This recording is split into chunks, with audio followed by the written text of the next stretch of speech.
Hey there. Welcome to the Gyro Step, a Milwaukee Bucks podcast, probably a part of the Blue Wire Podcast Network and GSPN, and presented by our pals at Prize Picks.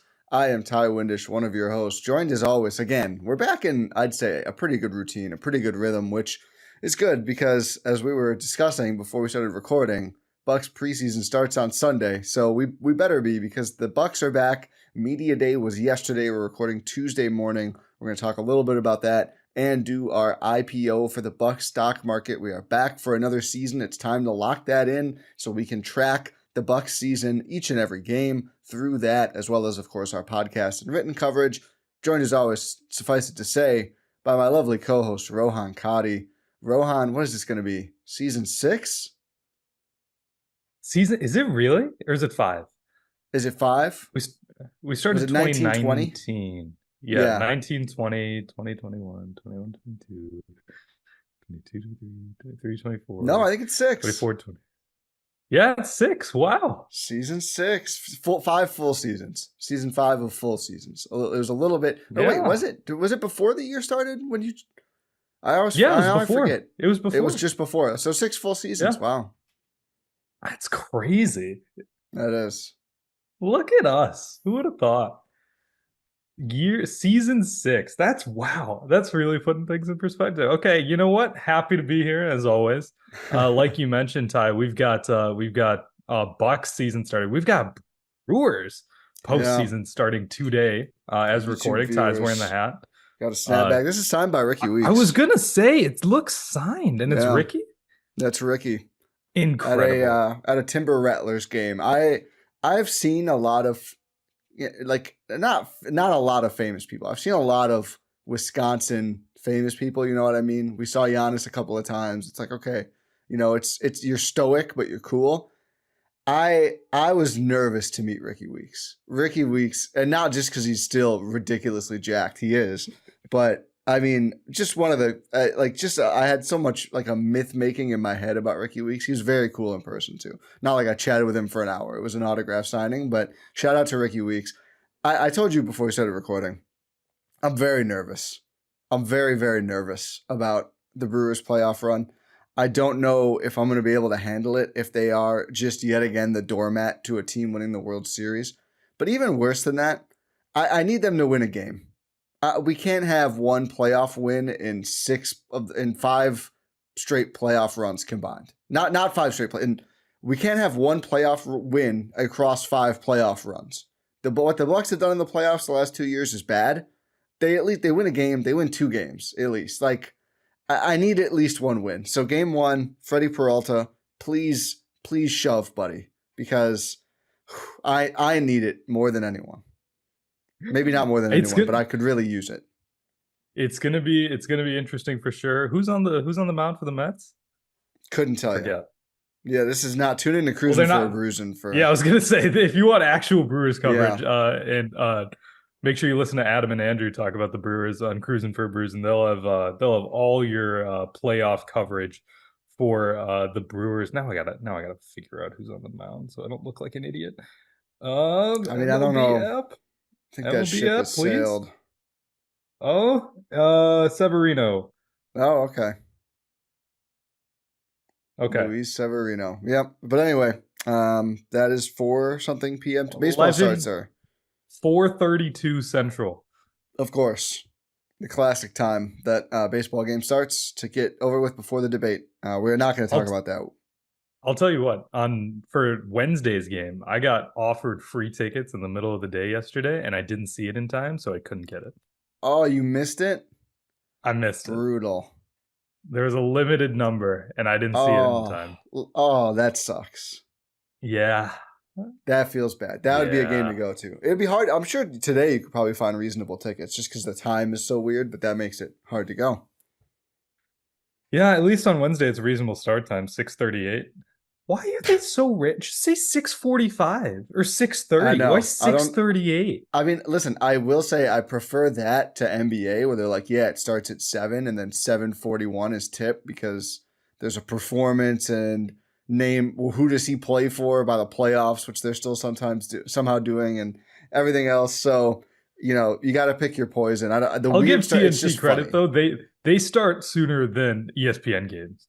Yeah, that's true. Like, at least they're at least closer to tip than ESPN games. Oh my goodness. I feel like when basketball season ends and I start watching more of other sports, I miss the first few minutes of everything. So I'm like, oh, kickoff at noon. Oh yeah, 12:15. Like it'll probably, and I'm like, oh no, there's 8 minutes left in the first quarter. Wow, they're actually punctual. Yeah. ESPN, TNT, NBA, learn a lesson here. But Please. We're not talking about all that. We're talking about basketball. We're talking about Bucks basketball. As Ty mentioned up top, Media Day did happen. We got to see everyone in their full Bucks uniforms. It's picture day, all that fun stuff. We got people asking Dame about Glorilla. It's everything's happening. Listen, hey, number one takeaway, something's going on there. The way he talks about her. Oh, absolutely. I mean, he gives a wry little smile and just he says no, but then he goes, no, I'm not going to talk about that. Okay, Dame. We get it. But what a question. How do you get away with doing that? That was Benjamin, who also had a very unique interview with the rookies on their press tour.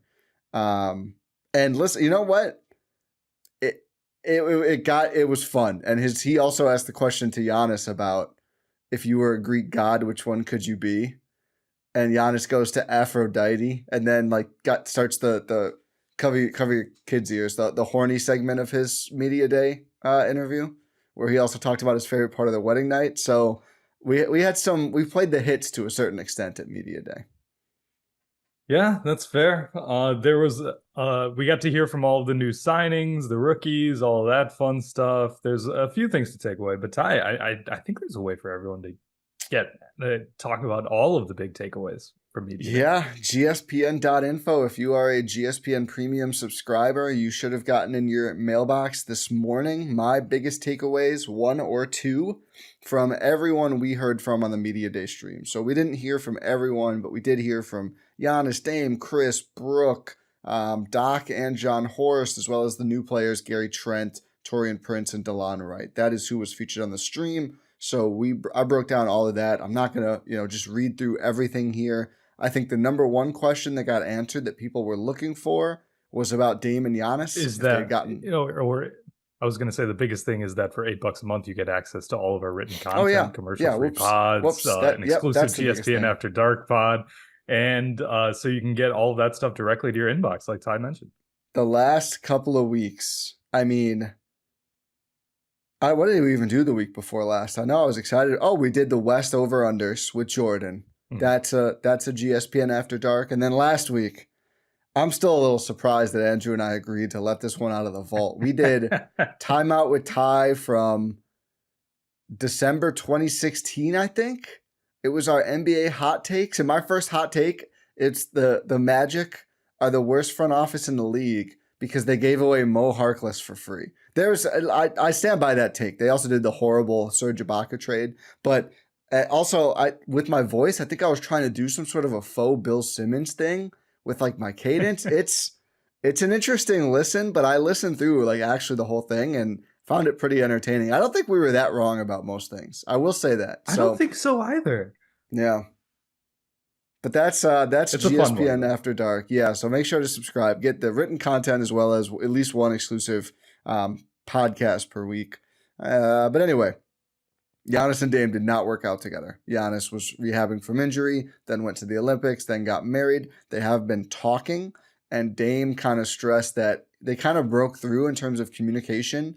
Game 4 of the Indiana series last year, when they were both out, and they kind of had a moment in the locker room when everyone went to warm up.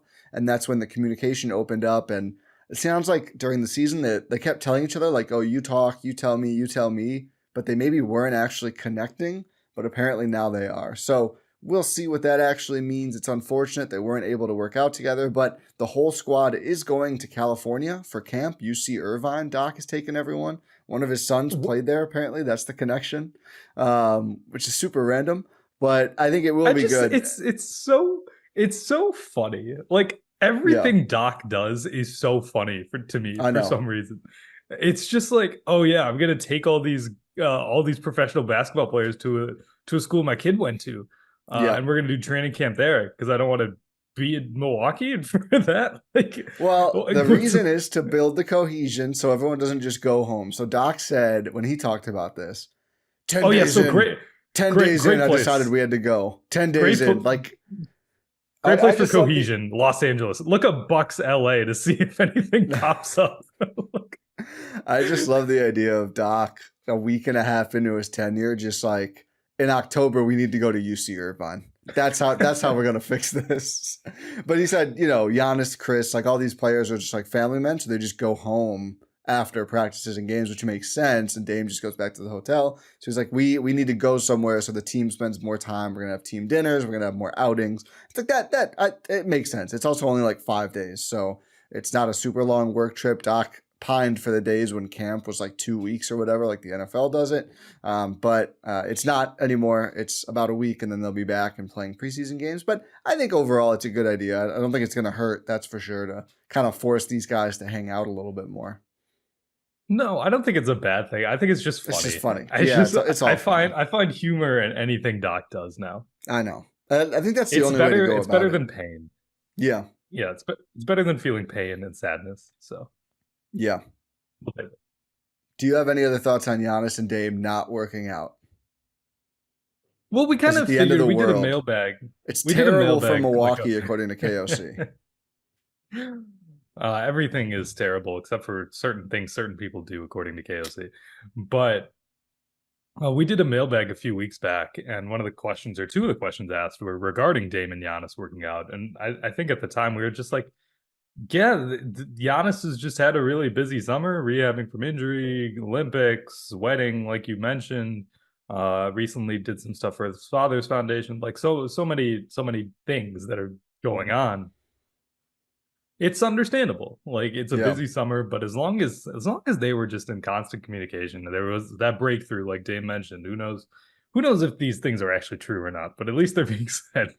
I believe Dame. I don't believe Giannis, and I half believe Doc, but I do believe Dame. That's fair. I believe everything Doc says because he says everything. So a half believe is too low. Doc certainly embellishes. I'll put it that way. Oh, that's true. Doc's the guy who catches a minnow, and he's like, just reeled in a salmon. Just reeled in a tuna. I wonder if he's a fisher. I know he's a golfer. And he's a boxing aficionado. We know that for sure. I don't know. Is he a boxing guy? Him and Dame talk boxing all the time. They chirp about boxing to each other. Good to know. Yeah. But I don't think it's that big of a deal that they didn't work out together. Who knows if Giannis actually worked out at all this summer? I mean, obviously he played for Greece. He played the Olympics, but after that, Giannis is the same guy who said, I think last year, he's like, I don't have access to a hoop. Like, no, that was COVID. That was COVID. Yeah, he's like, I don't have access. Okay. Yeah, like you don't have a basketball hoop anywhere at your compound, Giannis. Okay. Yeah. Also, this is the same guy every time. I can't believe people even ask him anymore, but he got the like, oh, you feel like all these moves, you're being underrated in the East. He's like, I don't know what anyone's done. I focus on me and how to make our team the best. It's like, it's a good answer. No one believes you. No. Literally no one believes. You're playing against these guys overseas. Like you didn't catch up with it. You see them. But he talked about like the Olympic Village and how cool that was and everything else. So, but yeah, Giannis is all due respect, he's a liar. I will be part of an organization he's a part of, but I don't believe everything he says on media day. And I just not even a little bit. Like, we still love you, Giannis, but it's like it's getting to LeBron levels at this point. But it's almost like it's like in a chaotic, like mischievous way. Like, what's the point? Yeah, like you're not like there's no reason for this. Yeah.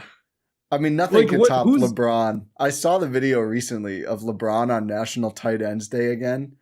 And I think he purposefully, like, you can see a laptop screen reflected behind him scrolling as he goes, Mark Andrews, Kyle Pitts, Dallas Goedert. It's like, okay, you're clearly scrolling down a list of top tight ends. And like, it was so clear. I actually think he did it. I actually think he's leading into it now. He has to, right? Like he did that. I mean, he did that first page of a book meme recently. Oh my God. where he's like, what was it? He's like on the first page of a book that's titled "The First Page" or something. Oh, I didn't even see that. Yeah, this My was like a few favorite. days ago. I mean, the Malcolm X thing was hilarious, and then before one of the finals, he always talked about how much he loved The Godfather, and somebody asked him his favorite part. He goes, "There's so many scenes." Like, you couldn't watch a movie. Joe Mazzulla has seen The Town more than anyone has seen any movie ever. LeBron, you can watch The Godfather. Yeah, like it's a long movie, but like you probably work out for 3 hours. Just put it on and watch it while you work out, LeBron. Like, anyway, sorry we called you a liar. Yeah, some people get mad. They're like, "Why would you say that about Giannis?" I'm like, "Well, he keeps going and lying to people. That's why." Still love him. Allegedly. Doesn't matter. Allegedly. He Some might of them, be I think, telling are the truth. confirmed at this point. I mean, well, I feel like I've seen a basketball hoop at his house. yeah. I mean, listen, he can do whatever he wants to do. I am not taking it as gospel. Let's put it that way. That sounds better. Yes, I'm not. I think that's a what he better says way as of putting gospel. it. That's a better way of putting it. Yeah. This was, I probably think, one of his most truthful media days. There wasn't much where I said that, but always when they ask him about other teams, he always gives the same line. That's fine. It's a good line. No dad joke? Not that I saw. There was a lot of issues with the stream, so I might have missed it.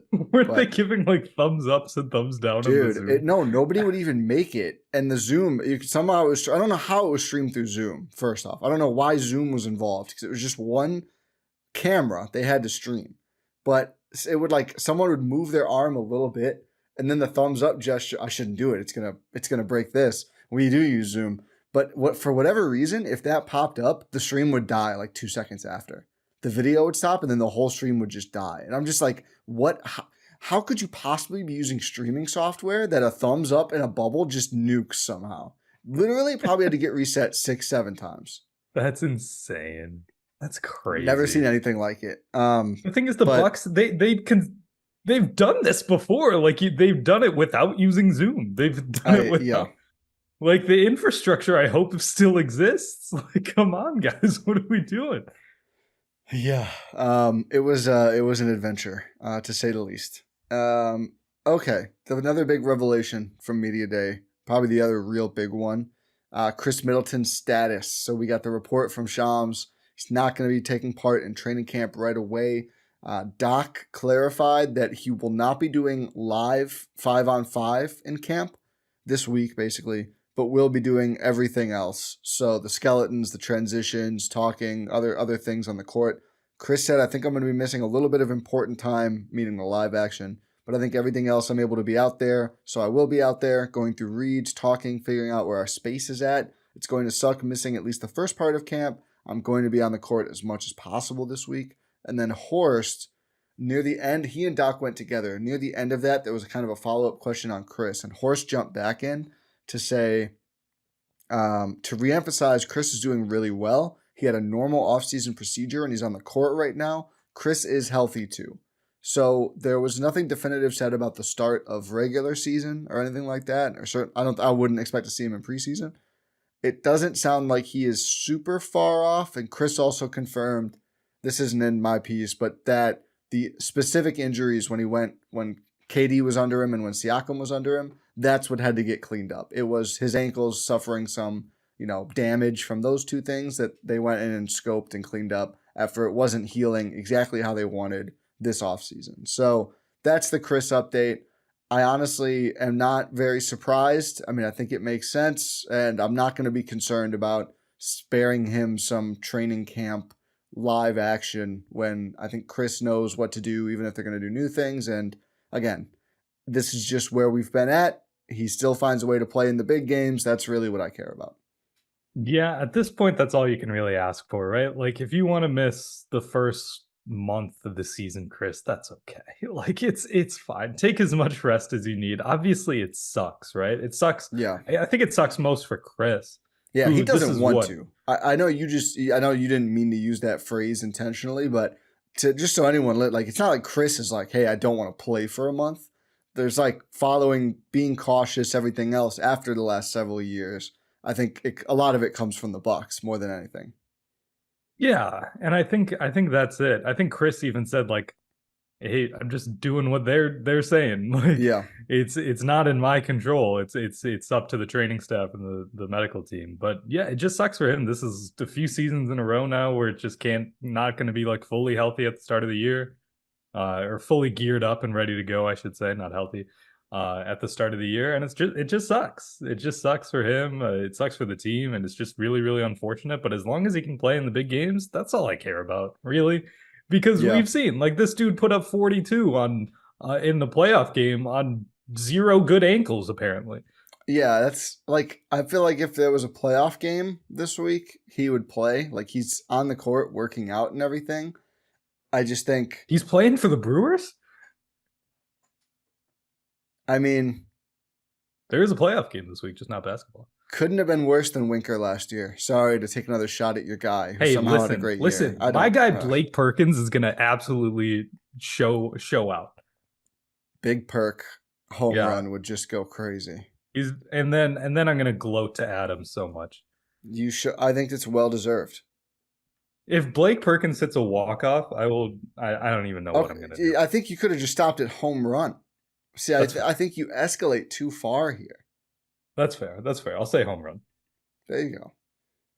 But it's October, which means it is honestly one of the best sports months of the year, which means it's a great time to play Prize Picks, America's #1 fantasy sports app with more than 10 million users. Prize Picks, the great thing is they invented the flex play, which means you can still cash out if your lineup isn't perfect. You can double your money even if one of your picks doesn't hit. You can play alongside Drewski, Joe Budden, MMA champ Sean O'Malley, Rohan Katti, many luminaries who are actively playing Prize Picks. And if you sign up, you get $50 instantly when you play $5. You don't even need to win to receive that $50 bonus. It's guaranteed. So if you think Blake Perkins is going to get a homer or maybe even a hit, I mean, I don't know how high the bar is on Prize Picks for Big Perk at this point or other Brewers. William Contreras. Did I say the right one? Yes, William Contreras. I got it wrong when I did a pod with Andrew. I was very embarrassed. Jackson Churio, Willie Adames, and clearly what's become his farewell playoff series with the Brewers. So thanks for sad. that, Mark Antanasio. It's really really cool to put that out there right before the playoffs start. Sand. Like, yeah, we're not gonna, they'll make a bigger offer, but we'll try.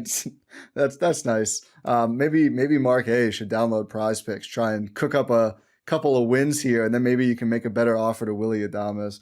I had a couple near misses last week. Packers. I mean, Jaden Reed.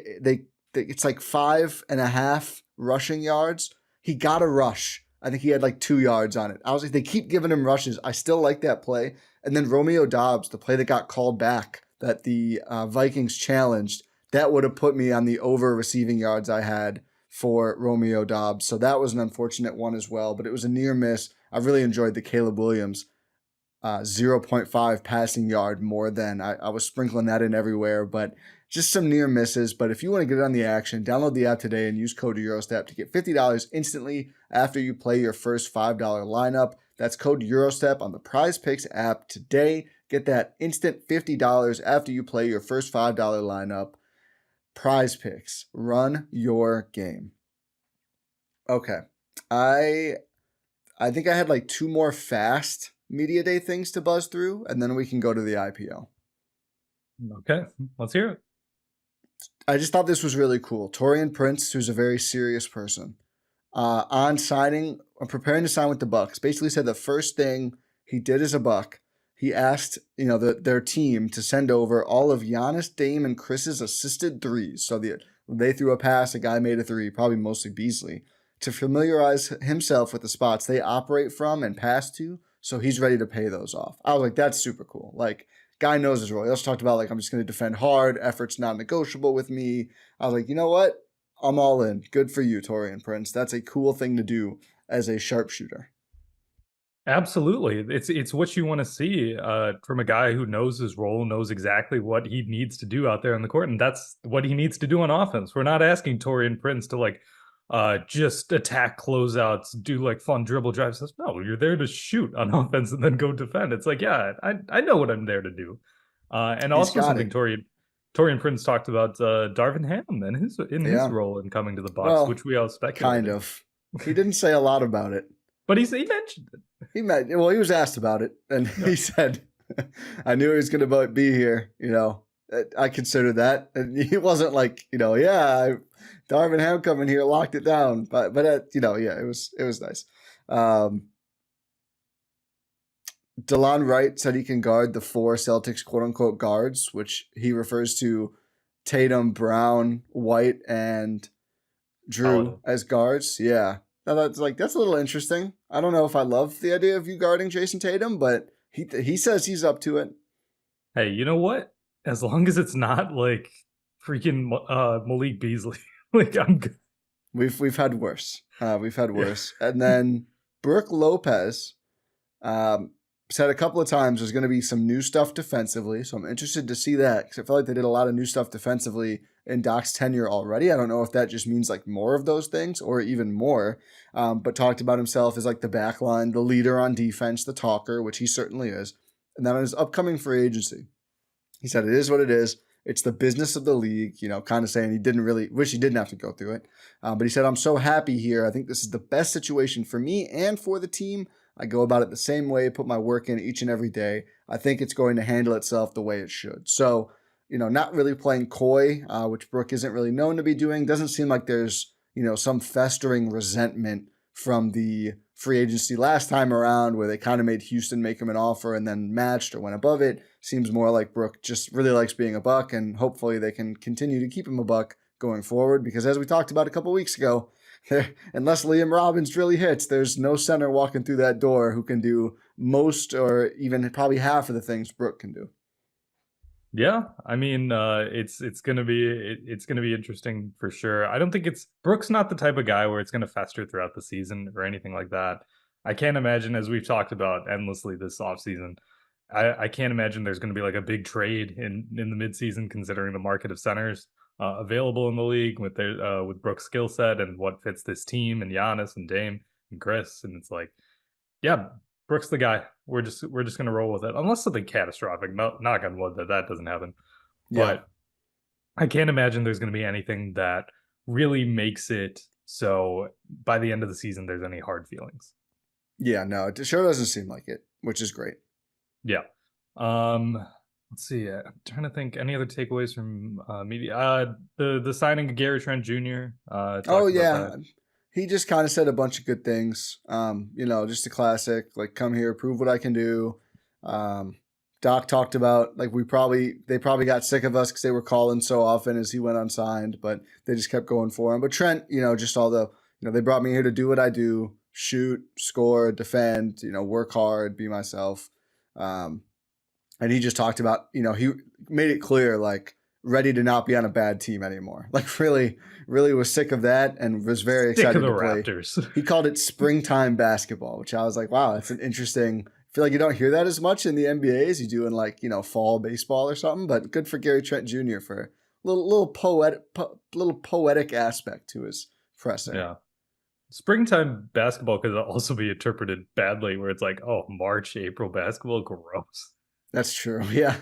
It's more like early summer basketball, isn't it? Yeah. No, I'm just teasing you, Gary. Yeah. Come on the pod. Please, Gary. Dame said they're going to get the real me this year. I thought that was fun. Yeah. Dame's very verbose. He is. He says what's on his mind. He says what he truly feels, and he even talked about last year. Like, yeah, this isn't great, and we talked that to death. We don't need to do it again. But it's like, yeah, they're ready. He did say like physically and mentally with the family situation. He said felt a lot better this time making the trip to Milwaukee, like settling down. I know the routine better with like being able to see my kids and stuff like that. So sounds like he's in a much better place, both physically as we talked about and mentally, which is super important heading into the season. Plus their familiarity, the continuity. I'm not going to say anything else. We're going to talk over everything I wrote about Rohan. We're burning. I know that's what I'm trying. I know. I was ready to wrap it up. Let's IPO. Let's do it. IPO.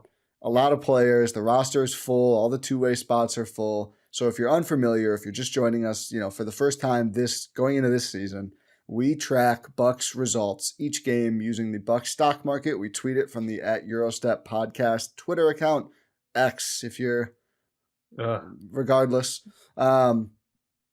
Where this is basically, instead of doing like written recaps or a pod for every single game, we do the Bucks stock market after every single game, usually that night or very early the next morning. And then we obviously also pod 1 or 2 times or more per week to cover individual things we're watching. So we set an IPO at the beginning of the season because obviously Giannis should start out with a little bit of a higher standard than AJ Johnson. So that's what we're going to do. So we've got the numbers from last season. We don't just carry over the end of the season. It's kind of a process growing again. But Giannis started last year. Let's start with him. 38 was his IPO. He ended at 73, which kind of shows how much he carried. Also, wasn't even able to play the full season. My inclination is 40. I feel like I was going to say 40. I mean, a nice round number, even better than last year. He had a historic 60% shooting, 30 points per game season. I think he deserves a little bump from last year and to clearly be the highest Buck because, I mean, he's him. Is he's he? MVP candidate. I don't know if he will. I'm kidding. You can't do TA this year, unfortunately. Don't remind me, man. Giannis was asked. His rehab's going well. But I think 40 for Giannis is really good. I mean, started at 38, like you mentioned, ended at 73. He really had to carry all of last year. It makes sense for him to start higher than he did last year. It's so funny. 2 out of the first 4 games, I'm just looking back, he went down. Oh wow! Last year, he went down, then up, then stayed, and then went down. It was a tough start to the season, man. And then he just skyrocketed from there.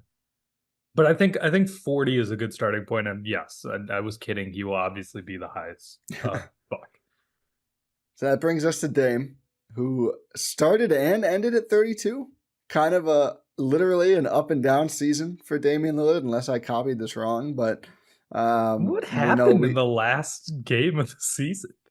Remember the Orlando game where they could have gotten a higher seed and he did not look good? Because I was like, why did he go down 3 in the last game? I was like, oh yeah. I didn't remember it was 3. It was a bad game. Orlando played suffocating defense, but felt like a big game at the moment. Obviously, knowing now what we know about Giannis' status, probably really didn't matter as much. But regardless, do we keep Dame at 32? Or do we give him a little bump because he's ready this year? Do we have higher expectations? I was gonna say 30. Honestly, oh no, I was gonna say 33, but it's like, what did he do last year to make it seem like he should be higher? Playoffs probably would be the answer. That's true. Let's say 33. I'm down with 33. I was even thinking about like 35, which is where he was at before that Orlando game. But we can start at 33. Let him work his way up. I think that's fair. Just because he's clearly the second best player, right? Yeah. And there's a gap, like leaving a 7 gap between him and Giannis, I think is fair.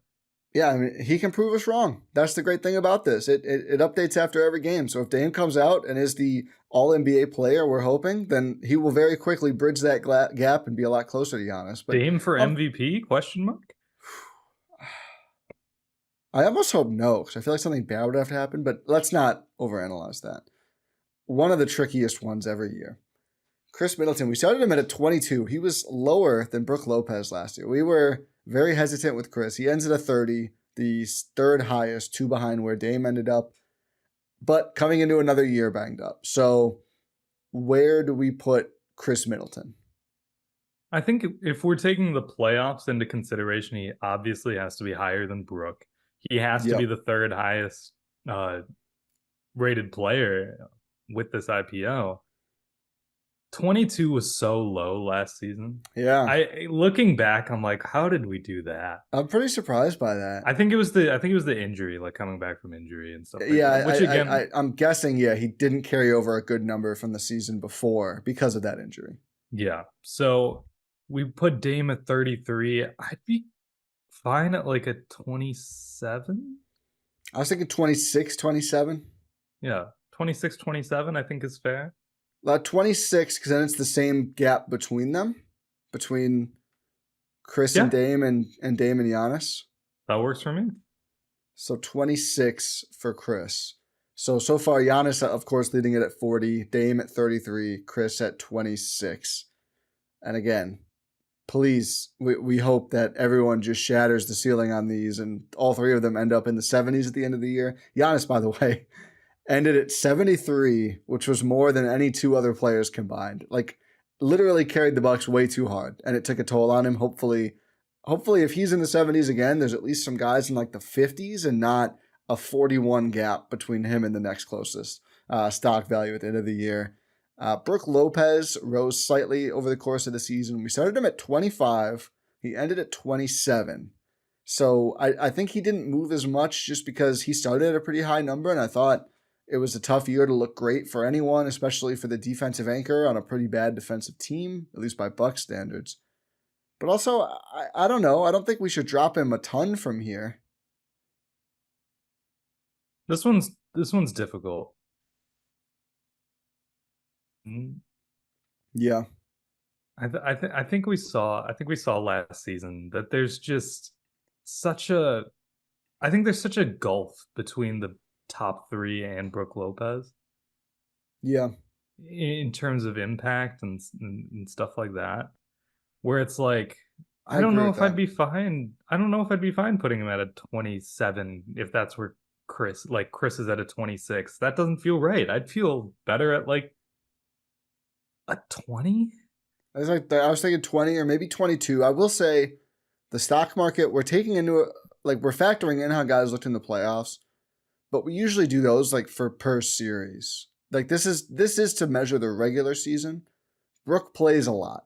And I think especially versus Chris, last year, he played a lot more. I mean, what did he play, like 80 games again? He's there all the time. He's doing a lot of work defensively. So Chris is clearly better, but over the course of an 82-game season, maybe you get as much out of Brook. Just like, when you measure how good one player is versus how available another is. I'm thinking like 22. You know what? I'm fine with 22. I'm fine with 22. You make valid points. Yeah, I think everyone's worried this is going to be the year he falls off everything else. Maybe it is, maybe it isn't. But I need to see it first. We've seen like slight declines, though it's not like he's just going to fall off a cliff. Like, I don't think so. He's just going to regress at a regular, normal level. Yeah, I think he's still going to be very valuable for the team this season. Yeah. I'm going down this list. So next up, we had Pat Connaughton. How did we make fun of the Action Network for how they order things? I know. I don't know where this came from. Well, what I'm going to do is on the new doc that we'll share for folks to track this season, I'm going to order them by IPO starting. So okay. I don't know why we didn't do that this time because Pat was not the 5th highest player on the IPO last year, but here he was. He started. Did we at do 14. It by like salary? No, it's not even salary. I don't know where. I think I just typed up because the Bobby names makes more than Pat, them. doesn't? Yeah, he does. I don't know how I did this, to be honest with you. Started at 14, ended at 13. Bro, it's got to be like a 7, right? AJ Green started last season as a 7. And I feel like that's probably where we should put Pat. And I'm fine with it. Go ahead. In all of our discussions about the rotation and who's going to be in where, none of them have included really Pat Connaughton as a preeminent player. We're like, maybe he could take one of the last 2 spots, right? Yeah. They've just gotten so much better at his position. They've just gotten so much more depth. Like AJ Green being such a riser that he has been and someone that's earned Doc's trust. Doc, another media day thing, Doc was raving about AJ Green. Again, I'm not gonna spoil everything, but like AJ Green is going to be higher than Pat. I'm just no question. And I think Pat's in the same position that we felt AJ was at the start of the year last year. Like, hey, maybe he can break through the rotation. Maybe he can be an impact player, but he's not. So I think it's got to be like a 7 or an 8. I type 7. And I've been the one who's made the case. Like he could win that last spot and have a resurgent season. That could happen, but not even I have said like that's probable to happen. So I think a low number is fair. And again, if he does that, it'll skyrocket, right? In the first like month of the season, he'll gain his way back to the 14 if he comes out here and is shooting 40% from three and he's showing off the driving and the passing we've seen. But you got to earn it. His play has merited a big slippage in the stock market. So I'm fine with the 7 here. Controversial one. Bobby Buckets started at 17. People forget plus 10, one of the big risers of last season on the stock market. The biggest, I believe, non-Giannis riser we had at plus 10 across the season.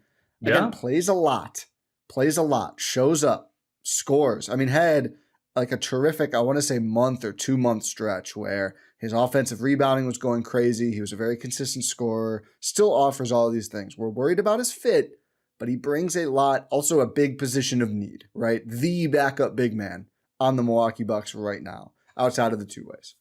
And Tyler Smith, I guess. Where do we start with Bobby? What did we have Brooke at, 22? This season, yes. 21? I was thinking like 20. Yeah, 20, 21, something like that. For all that we harp on about Bobby Portis, and a lot of it's deserved, right? He has been an impact player on this team consistently. Yeah. Sure. Does he have his drawbacks? Sure. Has he cost the team games sometimes? Sure. But he still has showed up when the teams needed him at times. I'm not trying to put him up there with Chris or anything. Let's not get ahead of ourselves here. But I'm putting it below Brook Lopez. But I think he deserves to be higher than a lot of players that we're going to talk about. Yeah, I think there's probably one guy left I would argue for starting higher than him, which we'll get to very soon. I think I know who it is, but also I might not. Yeah, we'll see. We will see. I think you do. I think you probably do. It's not as spicy as it sounds. It's Tyler Smith. It is not Tyler Smith. So 20 for Bobby Portis. So now we got Giannis at 40, Dame at 33, Chris at 26, Brooke at 22, Portis at 20, and then Pat C at 7. Sorry, Pat C. So next on our list, I was going to say next on our list we had Malik Beasley going down, but I think the most the proxy to that as the starting 2 guard is Gary Trent Jr. One of the loftiest Bucks free agents, the loftiest Bucks free agent this year. One of the most in recent memory. Yeah, I mean, if you talk about hype at signing, probably since Greg Monroe. I was going to say since Brooke. Well, we weren't that hype at the time. Oh, I was. We didn't know. I was. Yeah, I mean, I guess like that's my biggest win. Here's a story about Brook Lopez. I went before I was on the Gyro Step or anything. I was just sometimes a writer at Behind the Buck Path, and then for some reason Adam and Jordan let me on Win in 6 to talk about free agents. And then I was like, here's a guy who could be available at the Bucks level and I think would be incredible. Brook Lopez. I got laughed at. Maybe not laughed at. Maybe I'm just over embellishing. We have this pod somewhere. We'll have to find it. It's somewhere. They definitely didn't laugh at me. In my head, I'm just saying that. Yeah. I'm like who was doing that? I was imagining they said something bad about their. Oh, it's Bobby. Yeah. That's what I'm doing with Adam and Jordan right now. Yeah. I said Brook Lopez, and then like 2 days or like a week and a half later, he signed, and I was like, "Oh my goodness!" I'll up you one on that pod I mentioned on GSPN After Dark. Andrew in 2016 was like, "Some smart teams got to grab Brook Lopez. This guy's shooting now, like." That's the kind of center you need going forward. I don't think he saw him as this defensive anchor, but just figured like a dominant offensive big man. Well, shout out to Brooke for really transforming his career. But regardless, one of the most exciting free agents the Bucks have landed in their franchise history because, again, pre-2015, the list was very, very short of exciting free agents, a lot of big trades and draft picks. I'm thinking like 22 here. Gary Trent's the player I think you could argue is higher than Bobby. I think he is going to have just a huge impact. I just think he's such a good player, such a huge fit for that position. I think he is going to take off like gangbusters, especially if Chris is a little hampered to start the year. I still think he's going to play game 1, but probably not full minutes load, probably not back-to-backs, right? Like there's going to be some scoring load there for on offense, I think Trent is so well positioned to step in and carry that for the regular season. I know you and I have talked about this offseason, how we think maybe not in terms of overall impact, he's going to be more important than Chris Middleton, but he could have like end the season at a higher points per game than Chris Middleton. Like this is a guy who's tailor-made for this offense. Absolutely, absolutely. This is a guy who's ready to fit in to this slot, ready to be a dynamic offensive player. Can do more with the ball than Malik Beasley ever could. Best of luck in Detroit, buddy. But that sounded more aggressive than I was going to say. You're taking over for me here with that. I don't care how DJ Wilson's doing. No, I hope Malik Beasley is doing okay. So he's doing fine. I was just in Detroit. It's nice there. But Gary Trent Jr. I think is going to slide in. I don't know if what did you say 20? What did you say 22? 22. In my head I had 19. Just because he's just a new slot in player, but also maybe 21. Between Bobby and Brooke? Yeah. I think that's fair. I think putting him on Brooks' level is aggressive, given all he's done for the Bucks over the last several years and just even last year. And again, maybe Bobby makes us look silly and has a great sixth man of the year caliber season again. I'll settle with you on 21. I think that's a good compromise. Okay, let's do it. Next on our list is MarJon Beauchamp. Yikes. Started last season on an 8, ended at can I do that? 13. 11. Oh, I thought I had 11. Yep, I just can't read an Excel.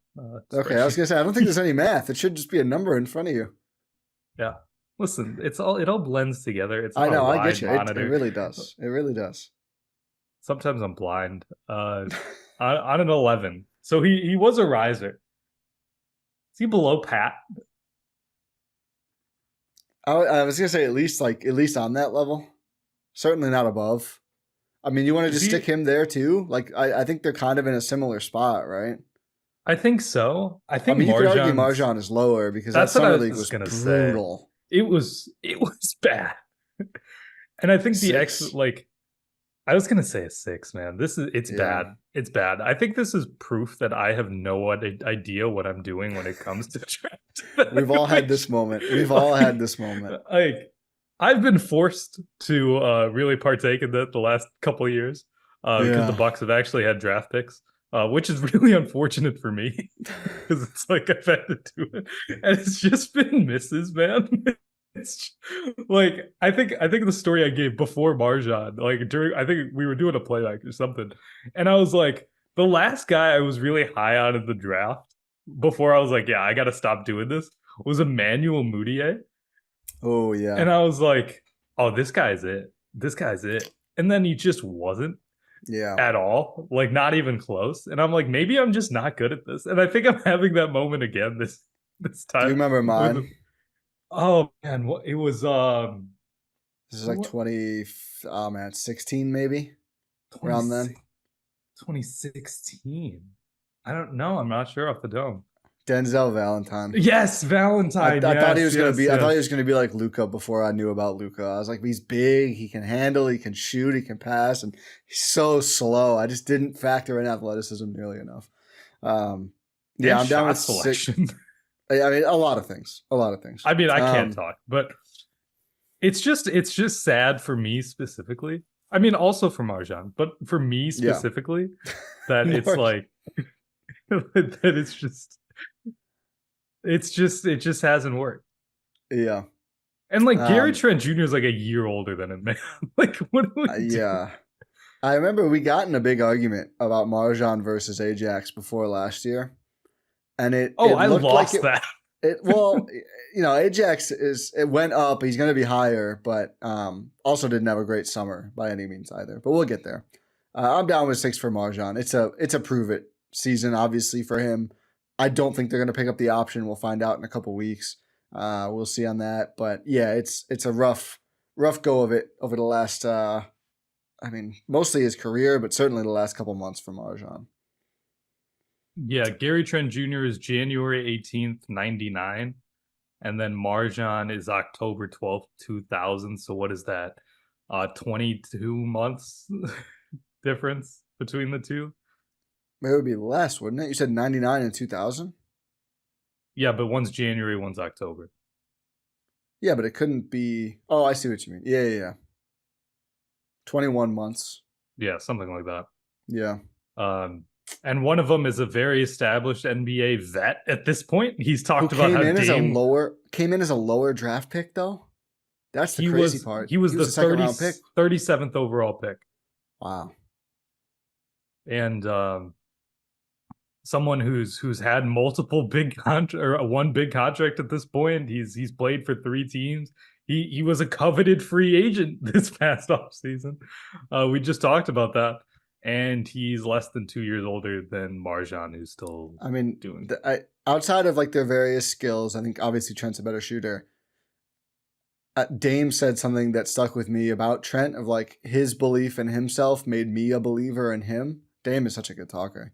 He really is. That's Dame, what Marjan really needs. Please. That's what Marjan really needs though, is to just like have that consistent belief in himself, and it feels like he wavers a little bit too often in his confidence. Regardless, 6 for Marjan.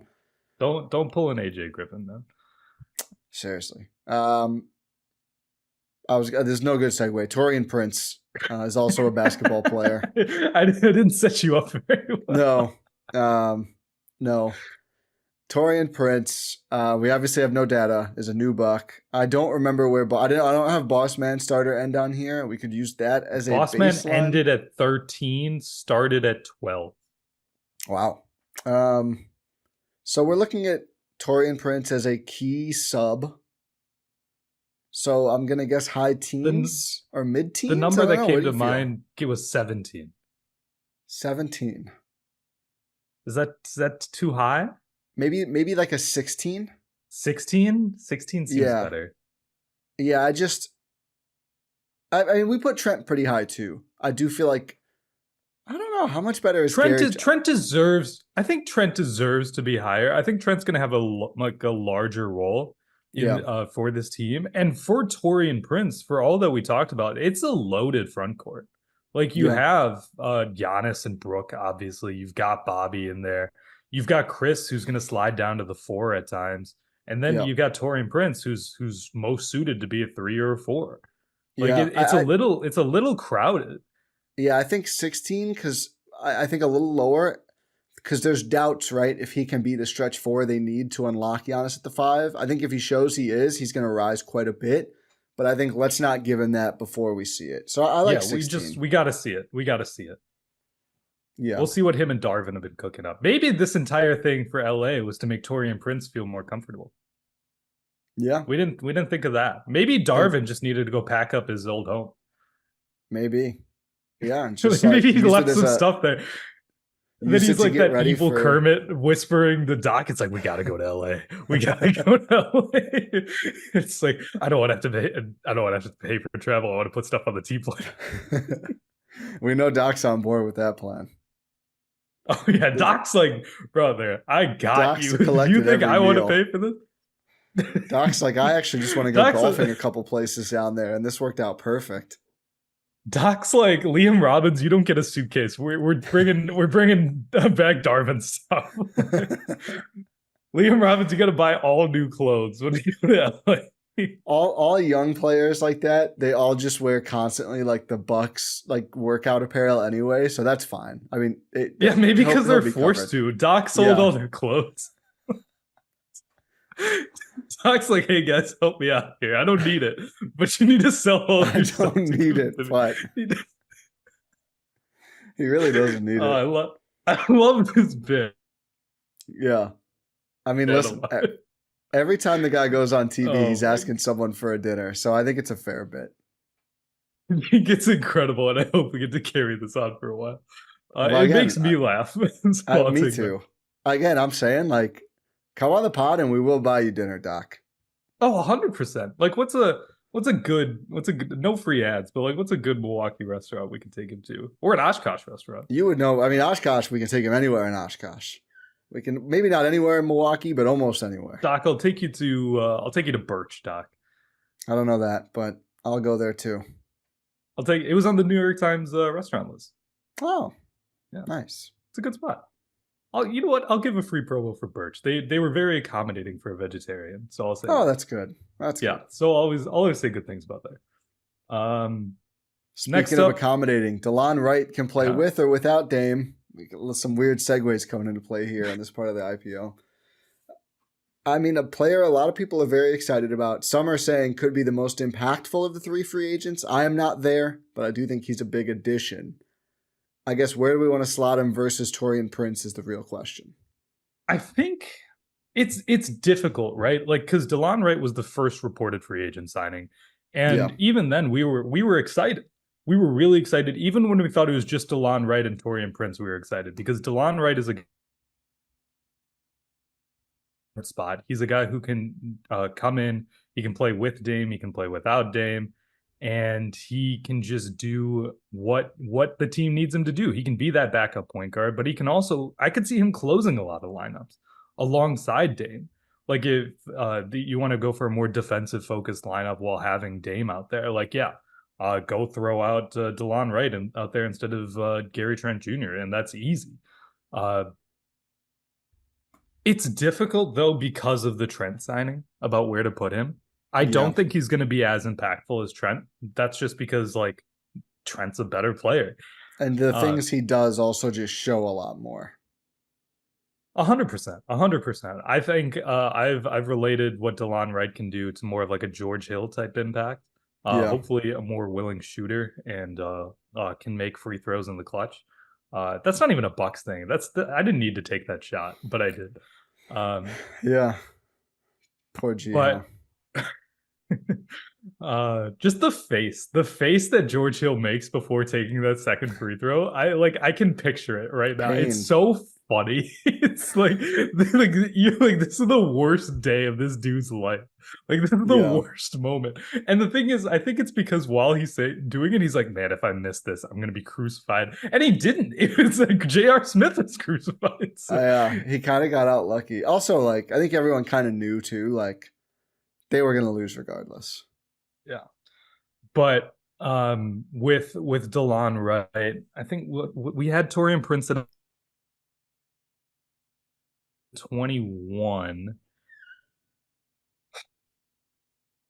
I don't know if I think it's more about whether I want to put him in relation to Taurean Prince. Yeah, I think so too. Is it fair to say they're even? I was thinking even, or maybe DeLon's like behind one, but I'm fine if they're even too. It's like you can make the same argument for DeLon Wright that's like, oh, it's crowded at that position, but also it's not for DeLon specifically because there is no backup point guard. There is it's him. The thing is with the Bucks though is that they've never really needed a true backup point guard because they have playmakers. Like you have Giannis, you have Chris who can handle the ball and do things without like their traditional point guard on the court, even though the traditional point guard was never to the level of a Damian Lillard.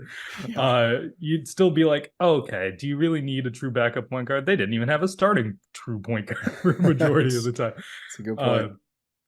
So it's an interesting thing for this team, and I think it's going to be interesting to see how this plays out because you imagine Dame plays like what 30-ish minutes a night.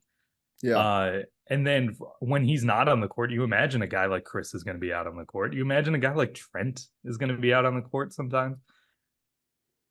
Is DeLon Wright going to have a massive impact at backup point guard? All of this is finagling for like 1 point. I know. So I think yes. So Chris mentioned like when DeLon's out there, he's going to be bringing up the ball to set guys up, which is something I know we've been dying for. Thank goodness, Chris. Chris, you need to retire from bringing the ball up the court. It sounds like he is. He was like, I'm the small forward. Like I don't need to be the ball handler. That's the best thing I've heard about me. Yeah, I should have put that in my article. That's honestly huge news. I'm fine putting him with Prince for that reason. Like I think he's going to have. I think they're going to kind of cater the offense to having more of the point guard who sets things up and then runs from there. At least outside of transition in the half court, which I think is good. And I think DeLon and Dame can really do that. And he can play with Dame. Like I think 16 is fair. Like I think he has as much upside as Prince does. And probably more of a floor. Yeah. Okay, let's do 16. Easy. Easy peasy. Ajax. Next. Started at 8, Ajax. ended at 15. Did not have a good summer league, but everyone's excited about him. Started games last year. I don't know where to put him. I don't know either. I think he might be the most difficult one for me. Yeah. Because he's had such a weird season in that he was an exciting rookie. He was coming in, fouling everyone all the time. He was making some impact plays, though. Just the problem is none of those impact plays really came with Giannis on the court. Even I know you had the good stat about them being a negative on the court when just those two are there together. And like he had some impactful moments in the playoffs where it's like, oh my God, Andre Jackson Jr. is coming in and he's making an impact. Look at Hubie Brown's going crazy about AJ Johnson something in college because he doesn't know what's going on. Sorry, Hubie. But Numak's going to hate me for that. No, wait, Numak is the one who's with me and doesn't like Hubie. Adam and Jordan. And yes, I like Hubie won me over too. He has not won me over. I have the ultimate respect for Hubie Brown as a person, as a basketball commentator. Like it. I do. I'm just saying not right now. Like it's okay to retire. Let's move on. Listen. I said the same things about who was it? Marv Albert, where it's bro, that was a different level. That was a Hubie last year I thought was mostly on it. I felt like his slippage was like 2 years ago. I think he's been better since. That's fair. But enough about commentary. Andre Jackson Jr., like he came into the playoffs last year and was making an impact mid-series. It's like, oh my God, this guy's going crazy. But it's again without Giannis on the court. That doesn't matter to me. It doesn't, right? Because it's like, what does that get you? It doesn't get you anything. The only thing that matters if you were a Milwaukee Buck is how you do with Giannis on the team. It doesn't even have to be with him on the court. I don't even have to say that. But it's like, can you make an impact when Giannis is playing games for this team? Because that's the end all be all. Yeah.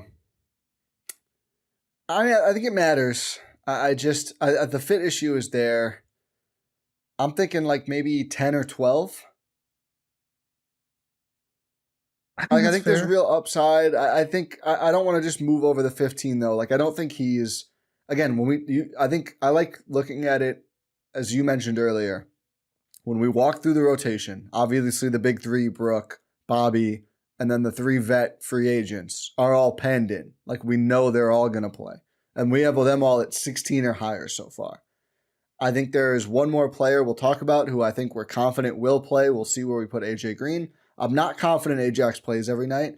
I think he should be a bit lower. That's where I'm thinking like maybe 12. Like I think he's proven more than like a CL, even if there's a lot of CL optimism right now. But also I don't think he's like right there with Taurean Prince by any means. Like I think Prince, even though he's new, is going to play a lot more and be a lot more established. Yeah, I think that's very fair. What did you say, like a 12? 12. I think 11 or 12. Maybe let's go 12 just because there's just promise and hype and excitement. And again, like it's if someone's a little higher, it's easier for them to be knocked down a little, but also to skyrocket. And it's easy. Yeah. 100%. AJ Green then is obviously going to be between somewhere 12 and 16 or somewhere in that range. I think comfortably in the teens. Proved like the young guy who is going to play the most. As you mentioned, Doc said he's been phenomenal. You guys didn't see him speaking about like media, but like behind closed doors, Doc reporting that he had a phenomenal summer. And to compare, they were asked like about other young players, about like Marjan and things, and it's just like AJ Green's been great. So I think he's continued to kind of raise his own stock within the Bucks org. I'm thinking like 14 or 15. I think he's right there with those vets. Like I think he is going to play. He brings a plus skill. He's not shown any real weakness. Like I think he can do everything pretty adequately on the NBA level, and he's still getting talked up by Doc. I think he's really won his respect. So I'm eager to hear what you think, but I think AJ Green should clearly be the highest of the young guys and should be right there with like the rest of the. I mean, he is basically the 9th or 10th rotation player that we've. Or no, 9th because Ajax we're not sure. He is the 9th man, I think, pretty easily, if not higher. Yeah, I think that's completely fair. I think AJ Green should be the highest of the young guys. Even though didn't he just turn like 25 like 2 days ago? Yeah. I just tried think Googling AJ Green. It didn't work out as you might think. Yeah, no, But that one's a little older. I think probably like starting this season, if he does come in and he just plays a lot, I think now is when he's no longer a young guy.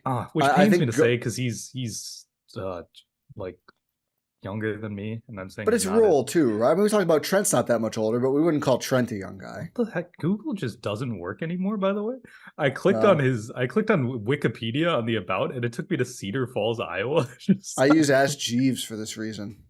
Do you actually? No. Okay. I was like, I'm glad you think I could be that old, though. Definitely, I think you could be like a DuckDuckGo type person. I've thought about it. Let's not do search engines right now. I'm doing a whole browser thing right now. We don't need to dive in. But AJ Green, I think comfortably should be a 14 or a 15. Just based on how he just slots in so well, right? Slots in so well. You know exactly what he's going to do. He's only gotten better on defense as he's played in the NBA. He has the body to be able to do it. Yeah. Turned 25 on September 27th. Happy belated birthday. Yes. Happy belated birthday to friend of the pod, AJ Green. Yep. Come back on the pod, AJ. Gonna have to put that email in soon. What was I saying? Sorry, I got distracted. Sorry, that's my bad. I shouldn't have. No. I shouldn't have interrupted. You were on a roll about what he's shown last season, I believe. He's shown that he can play he can hang on the defensive end. He's not going to be an absolute liability on the defensive end. He's not going to foul as much as like an Ajax. He'll still get some ticky-tack fouls, but that's just because of a reputation at this point, which is only going to grow and get better because he has a consistent role. He's going to be a guy who I can't think of an NBA team where he wouldn't be in the rotation.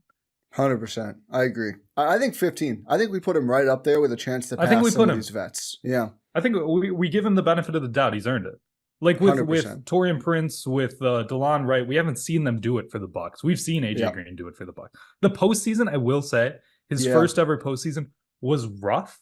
It was not great in terms of shooting, which is what you would hope that he brings to the table in a postseason setting. But you could chalk it up to it's his first time. Yeah, there's going to be a lot of eyes on him this coming playoffs, but we have a whole season to play, so I think we'll worry about that when we get there. And you just hope that he, with another season under his belt, with knowing what the playoffs are like a little bit now, and with a better team around him, right? Like everyone was elevated a little bit in role. I think if he's out there with more of the primary stars, his life is easier in that facet as well. This is also a really hard one. This is, I think, the last difficult one for me. I don't think it's that difficult for me, but I know it can be difficult for you. So it's Chris Livingston. Is who would say, started at a 1 last year. Yeah. As the last pick of the draft. Ended at a 4. Made his way up a little bit. Did not get much playing time at all. I know we talk about the Utah game a lot, but that was one of the only opportunities he really got to showcase himself, and he did it. We've talked about the rotation.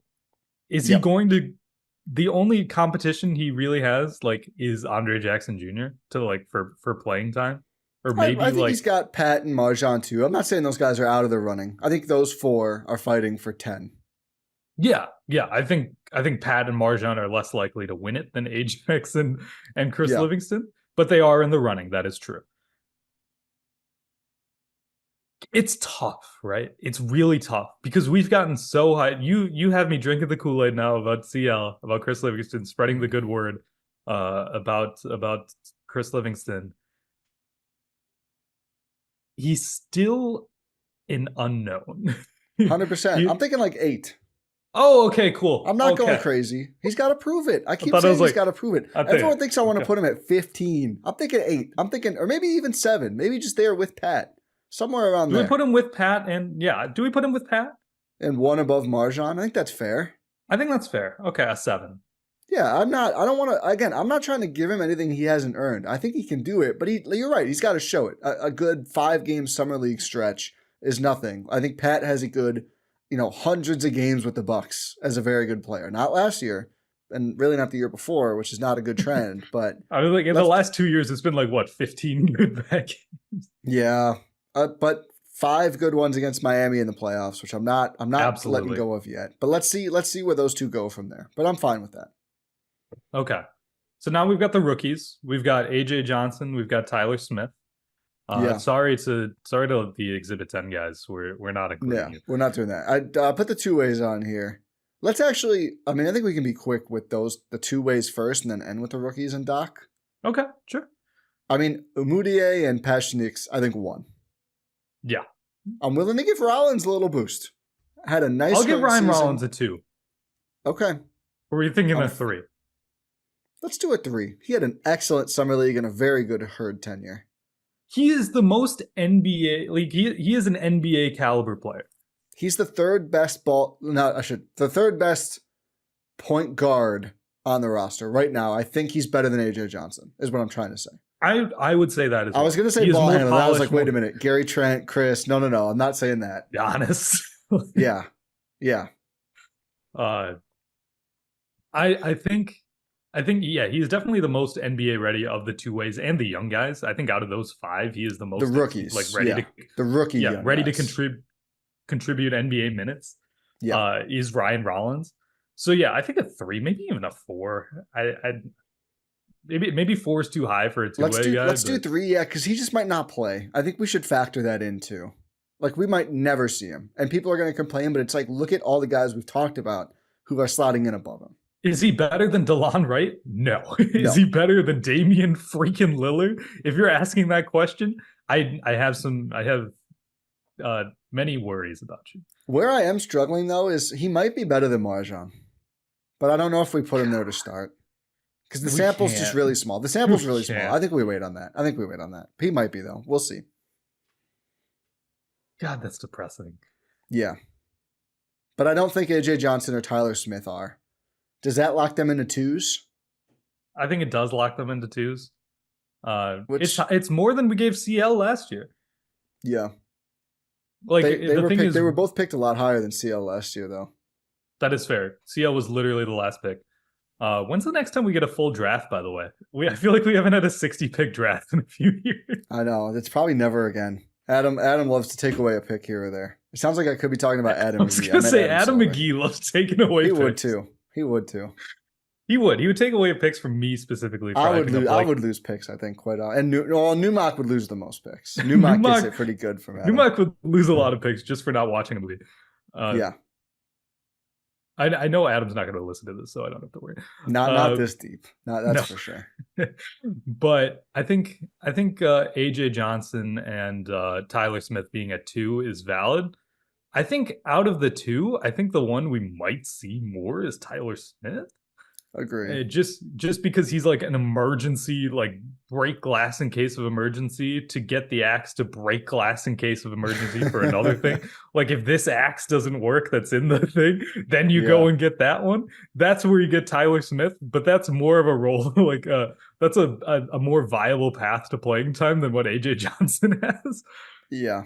I think I agree with that, just because I think if DeLon Wright or Dame miss some time, I don't think it means they would go for an AJ Johnson or a Rollins. Like we've seen this with Ty last year, right? Like they'll just be like, all right, Gary, you're going to handle the ball with the second unit. Like they'd rather do that. Pat Connaughton, your point guard now. Pat, which again kind of worked. Or maybe even like some Ajax or something like that. So yeah, I think 2s. I think traditionally we have not given bonuses for herd play. Or did we with Ty? We might have. I don't think so. I don't think we might have given it in conjunction. We do it after Bucks games. Yeah. We might have said like, oh, Ty in conjunction with this, as we say that Ty did not move a single valuation we don't. last So year. No, it's only Bucks. I think that's right. So yeah, these guys probably won't have much chance to move. I think even if their stock doesn't change during the season, like if AJ Johnson and Tyler Smith have really encouraging herd seasons, they would come into next year quite a bit higher, like along with the other fringe rotation players.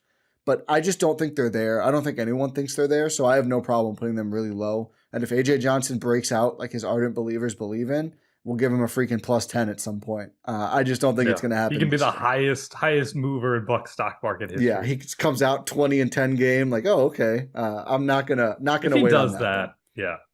What's the highest? I think it's been like +5 that we've given is the highest. I don't even know if it was 5.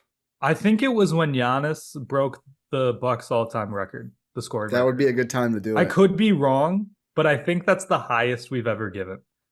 I think there may be like Javon's random 36-point game. We gave him quite a few. That was incredible. When I woke up, what a guy. Yeah, you went viral for that. Yeah, I mean, that's the thing. It's like I don't feel good about it. I just shared someone else. I just grabbed a clip. You know what I mean? Good on me, I guess, for watching at the right time. Yeah, whatever. Well, the last one we got to do Doc. So we do Horst as an average of everything else, but we got to figure out what Doc's stock. So Doc came in at a 6 last year and ended at a 2. It was not the best. It has not been the best tenure for Mr. Glenn Rivers. I say that like he hasn't earned Doc back. But here's the thing, though. I want to have a quick cut. I know this is a long pod. That's but okay. We've done a lot of. I feel like our tunes have changed about Doc Rivers 100%. Since he was hired to now, and I want to have an honest conversation about if those are actual basketball reasons. Because I'm not sure. I feel like we do a lot of talking about Doc, and it's like, oh, this dude's a fun character. He's cheap. He's doing this stuff. He's going on the Summer League broadcast saying, by the way, Chris had 2 ankle surgeries. Yeah, and it's like, oh, this dude had a losing record as the Bucks head coach with very little of the big 3 available at any given time. Yes, there is so much context to it, right? Yeah. Which is why I think it's valid to say that our tunes are. I'm not trying to say that we're wrong. Like, I'm just trying to play devil's advocate here and say, are we sure that Doc Rivers is a good coach for the Milwaukee Bucks? Because it really hasn't panned out anywhere else. Well, I mean, I don't think he did a bad job in Philly. I don't think so either. And it sounds homerish. I remember saying that last playoff run. Like, I think Doc's doing a good job this playoffs for the Sixers. They just have Harden and Embiid stuff that happens every year for those guys. And I thought there's some Doc things that annoyed me. I hope they play Giannis less this year. Giannis did not sound like he wants to play much less this year. We'll see how that all goes.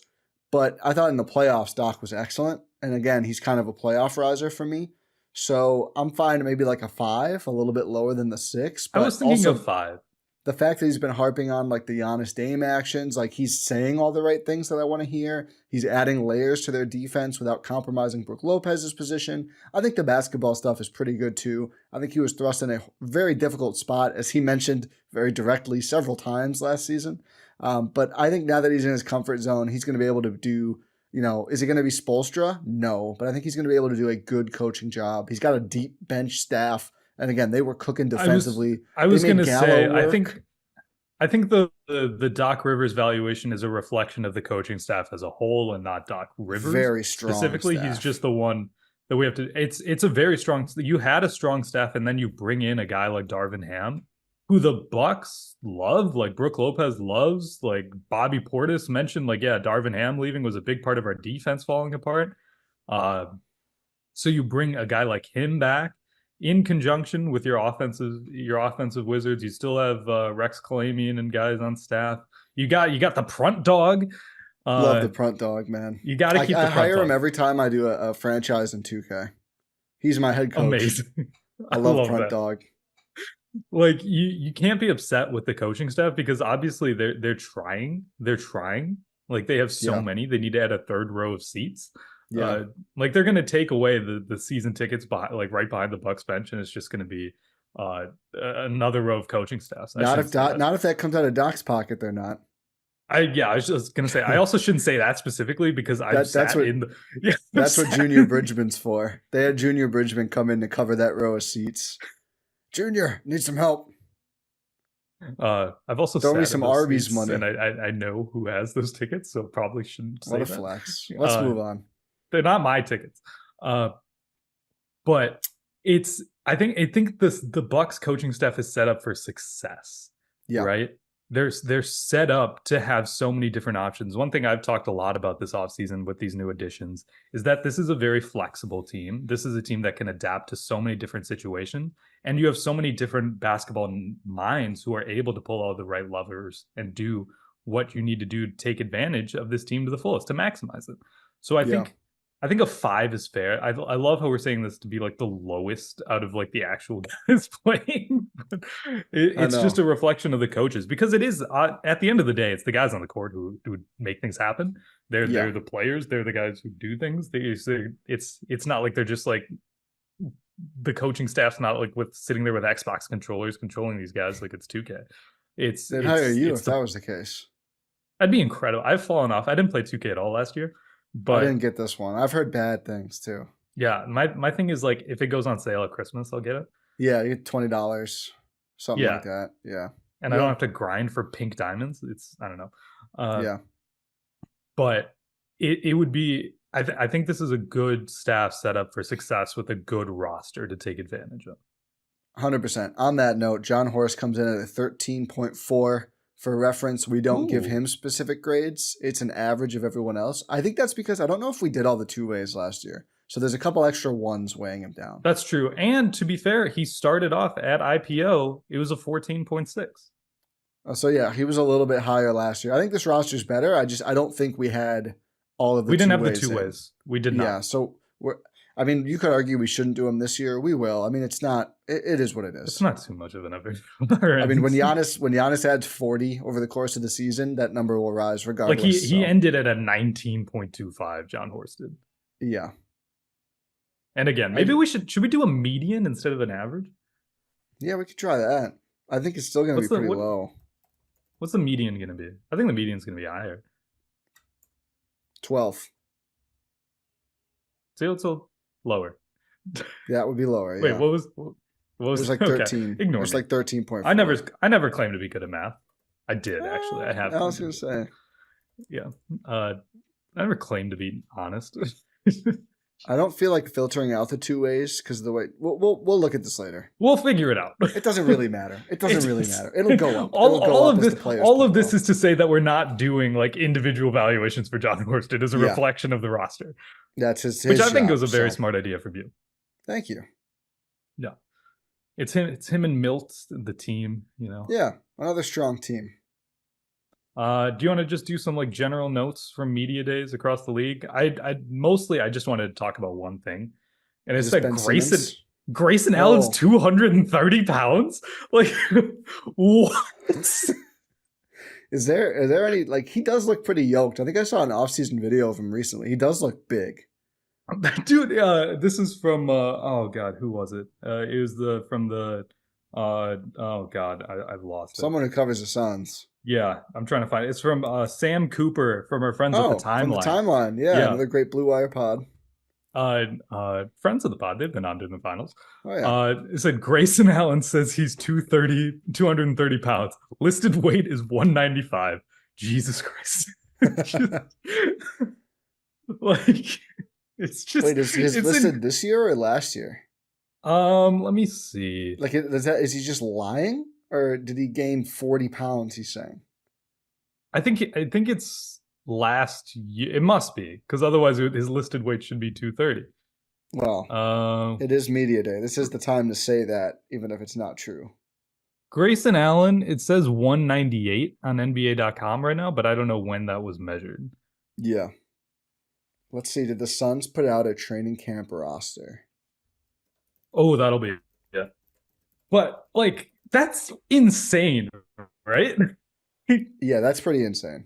If he's actually 230 pounds, this dude's 6'4". Like, I mean, I guess he's their new stretch four. That's what I said. Like I tweeted this. I was like, oh, my son's playing center this year.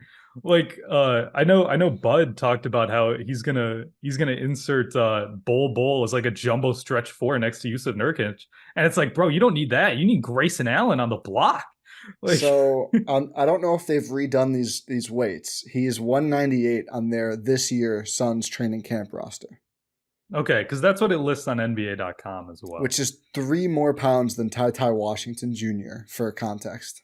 So something's not adding up here on the scale. Yeah. Maybe they just haven't reweighed him, or he was just lying. I don't think these are exact. This has KD as the same weight as Frank Kaminsky. There is no shot those two guys weigh the same. It also has Frank Kaminsky is taller, which I also don't think is true. No. So did they go away from doing the accurate stuff They must. Yeah, because they made a big deal about that like 2 years ago, right? I think it was just that year because Katie is a 7-footer. They list Oso Ighodaro as 6'10". I'm pretty sure he's like 6'8". Yeah, that dude's 6'8". If he was 6'10", he would have gone in the first round. Like, so I think we're just back to lying season. Mamadi Diakite is on this training camp roster? Yeah. Wow. A lot of former Bucks. Must be a Bud guy. Yeah. Listen, does a preseason game count for our bet? No. 100% no. Not going to let him get it against freaking Met 92 or something. That team doesn't exist anymore, but the point remains. It doesn't exist anymore. And they don't play like international teams for preseason anymore, right? I don't think they are this year. I mean, I don't think they're like forever done with it, but I mean, I think I'm not going to act like I looked the at international teams' teams schedule. Did they start winning and the NBA was like, oh no? Probably.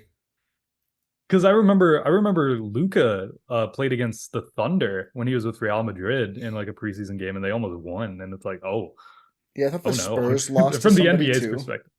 Yeah, they did. I think it was like an NBL team or something. Yeah, like the Breakers or someone like that came over and won a game. I mean, it's the preseason, so who cares at the end of the day? But yeah. Yeah. Do you have any other media day notes? That's all I wanted to mention. Is Grayson Allen's just yoked out of his mind. I never felt better about my Clippers under energy. Seeing James Harden go, they need me to be the Houston Harden again. Look what Luka did. And it's like, brother, look how you move. That is not on the table. And two, they lost. I mean, it wasn't even a competitive finals, but you know what? Go for it, James. I mean, that would be the greatest season in Clippers history. Like, that's genuinely. True. Yeah. It's also not happening. I don't know, man. But it's also not happening. I don't know what else. The Chris Paul Wemby photo is incredible. Very fun. It looks like the Muggsy Bogues of Manu Bol photo. I also loved. Did you see Pop's quote on Chris Paul? What did he say? Like, I hate him. I've despised Chris for years. Yeah. And then Chris said the feeling's been mutual. That's awesome. Yeah, they're like both, Chris. I love that. They're both absolute sickos, and I love it. And it makes me feel better with my Spurs over take from our premium pod. If Chris can stay healthy, I think they're gonna beat a lot of teams. I don't know what you do on offense. I don't know what you do on offense to stop the Wemby. Also, Wemby's apparently gained 25 pounds. I mean, I'm not. Everyone has. Grayson apparently is gonna punch holes through the hardwood. He's so heavy. Like, I'm not buying all of this. He's gonna go up for a dunk, land, and the floor is gonna cave in. Oh, he's gonna. I mean, but someone's chest under him is gonna cave in more like it. I will say 25 pounds for Wemby is nothing. Also, so like that might actually be true. It's like an ounce per inch or something. Like there's a lot of him for it to spread across. Here's a bold prediction at the end of this IPO pod that has nothing to do with the Bucks. Yeah. The pod did. My take, obviously. Yeah. You've listened this far. But I'm just imagining someone scrubbing to the end and hearing that part, so that's why I'm clarifying. Okay, sure. Happens all the time.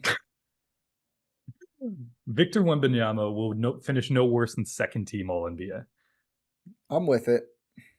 I think it's possible. That's tough because Dame's going to be there. So that's one less spot. But it's also positionless. So it is, yeah. Which helps Wemby and hurts Dame.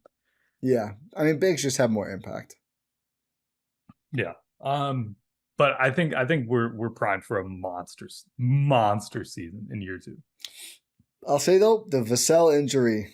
It's tough, right? It's tough. Big impact. Yeah, I didn't feel good about the Spurs over after hearing that because I think he's so important to them.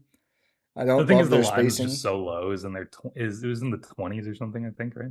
No, I think it was like high 30s, dude. Oh, wasn't it? No. Yeah.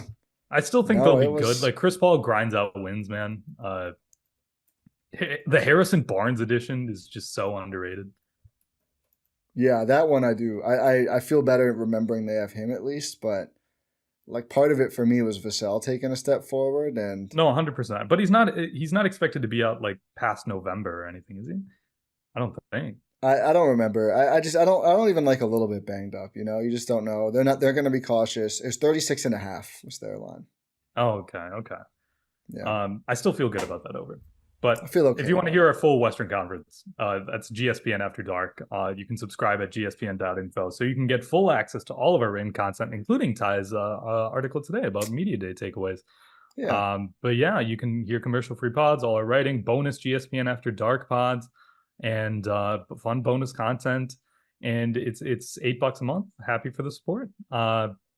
But yeah, we'll wrap this up. Say thank you for listening to this episode of the Gyro Step here on Blue Wire and GSPN, presented by our friends at Prize Picks.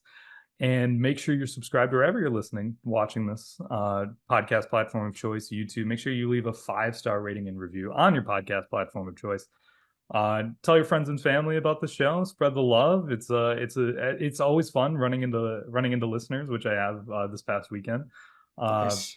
It's a good time, and appreciate the love, and we're excited to have a nice full season to talk about. Season 6, Ty. Let's do this thing. Let's go. Let's go. Pod random, and we'll talk to you next time.